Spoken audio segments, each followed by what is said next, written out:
I'm joined by Douglas Naughton, former executive at the Big Three networks. In fact, at ABC, he was in charge of daytime programming. At NBC, he was in charge of noontime programming. And at CBS, he was in charge of late-night programming. Douglas, you've had a wealth of experience in the TV industry, but I understand you're branching out right now. You're starting a new 24-hour cable channel called BSN-TV. What is BSN-TV all about? Well, Gary, it stands for Bad Show Network.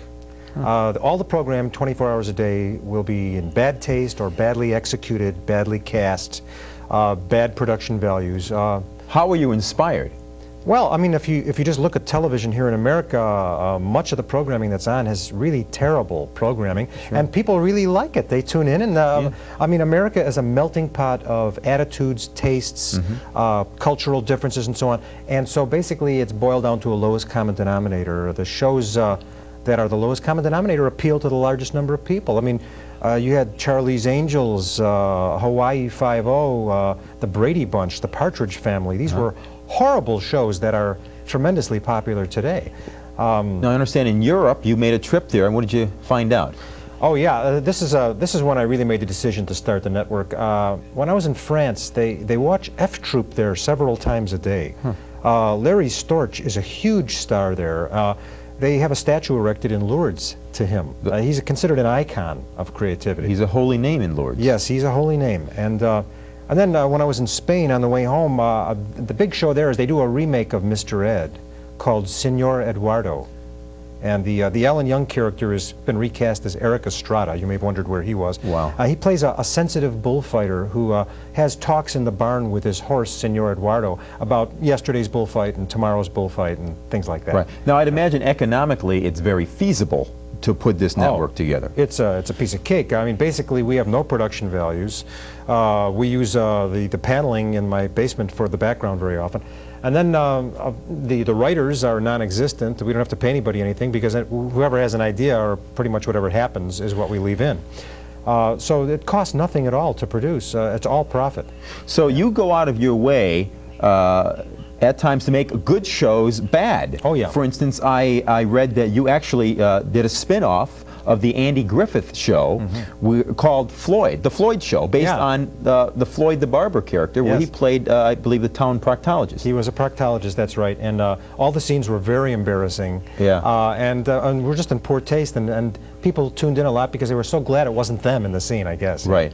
Yeah, and then we have some other shows that we've produced. We're redoing Flipper. Only with the new animal regulation laws protecting animals now, we can't actually put a dolphin in the polluted water any longer. Yeah. So we're recasting it as a human being. Dom DeLuise looks like he's going to be the one. Good casting. Oh, it's perfect. Basically, all we have to do with him is put a couple latex fins on him, and he's gills. Yeah, and he'll be perfect for that show. What about the Rifleman? Yeah, we're redoing that. You heard about it. We're redoing the Rifleman. The Chuck Connors part is going to be Howie Mandel. Brilliant. Yeah, and just before he draws his rifle, he's going to put that glove over his head and blow it up as a kind of a little warning, you know. Yeah. And so on. And his son Mark is going to be played by Hervé Villachez from Fantasy Island. Oh yeah. And he's into gun control, a little false conflict there. Yeah, well, that sounds like a horrible show. Yeah.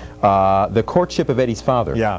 Oh, this one was a lot of fun because I always wanted to meet Bill Bixby. Yeah. And we're recasting it with Bill Bixby in the original part. He's like 60, 65 now or something. And Eddie is still going to be the same fella, 38 years old now, and Bill Bixby's a cross-dresser in our version. Boy. And Eddie kind of like tries to help him through the problem in every episode. Wow. You know. So how about Bonanza? Bonanza, we're doing Bonanza, yeah. We're recasting this one entirely. It's not going to be the Cartwright boys. Pretty much it's going to be a family of skinheads, and instead of cattle, they're raising marijuana. And then you know, their houseboy and cook, Hop Singh. Yeah. He's writing a brownie recipe book. Yeah. Wow, that's horrible. Now, I've also heard that you're trying to develop fresh, original bad shows, too. Yeah. In fact, you were telling me earlier about geriatric bungee jumping. The truly tasteless scene where you had the 80-year-old grandmother in the walker. Yeah. Bungeeing off the plane. Yeah. What's important is that they have advanced osteoporosis. Makes the show extremely poor, very bad taste. Yeah, we've got a lot of shows upcoming that's pretty interesting. Blind golf is one that we're working on right now. This is going to be 9 holes of golf. All the people will, of course, have the same handicap. And it's going to be a 72-hour show, 9 holes. The dogs are going to be the caddies. They're seeing eye dogs. And they'll choose the clubs for the golfers. Right. So that's one idea that we think is going to be really boring and bad. And I'm really interested in human juices, personally. Yeah, we're going to do a documentary. This idea came about because, well, last weekend, as a matter of fact, I had a little mishap myself personally, and I got the idea to do a documentary on bodily juices. I think this would be something that's pretty disgusting for most people. Yeah, snake bites? Snake bites, yeah. This is a show, this is one of those shows where the camera is going to stay on a snake cage, and the snake will be continuously fed mice and things of that nature. This will keep the criminal element off the street, we feel. They'll be the ones who really want to watch this 24 hours a day, and because it's really so disgusting. And then they'll be out of our hair pretty much. What about the plant show? This is invigorating. The plant show. Yeah, this is a show I have planned for the spring. In fact, we're going to train a camera on a tulip bulb and watch it grow. Well, time-lapse photography, that'd be effective, huh? No, it's a spring show. It's going to go on for the whole spring. It's going to be in real time. Basically, this is when I'm going to take my vacation. We're just going to show the tulip growing. Well, that's some inexpensive programming, I'd imagine, huh? Yeah.